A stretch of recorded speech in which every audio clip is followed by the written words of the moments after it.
Կիրակի ժամը 22-ին։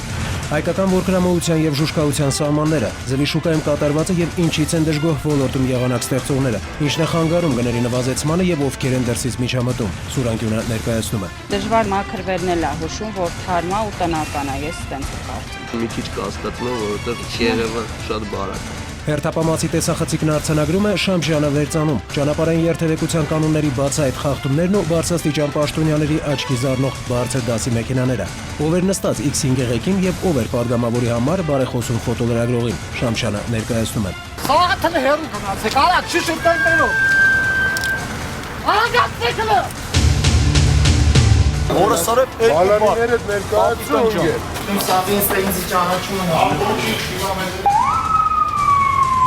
Ինչու հրշեջներին չհաջողվեց ժամանակին մարել կրակը եւ արդյոք փողոցի դժվար անցանելիություններ կնոջ մահվան պատճառը։ Ճարտարապետը մտորում է, շտապօգնության ծառայությունը դժգոհում, դժբախտ դեպքերի թիվը ավելանում։ Սուրանկյունը ահազանգի հետքերով։ Տրորի, ինչ է տրորի մարը։ Տրորի։ Դու տրորի ես ես դասի։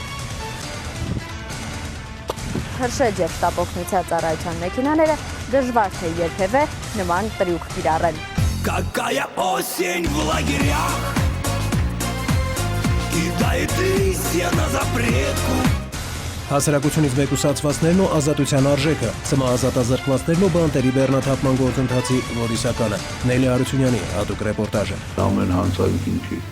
որ մեկուսացնեն։ Եթե ես ասեմ գերբնակեցման խնդիրն ամբողջությամբ այսօր լուծված է, դա այդպես չէ։ Նույնիսկ օրենքով նախատեսված է, որ 50 պիտի պահվեն 8 հոգի։ Սա ոտ հարցերի պատասխանները կգտնենք միասին։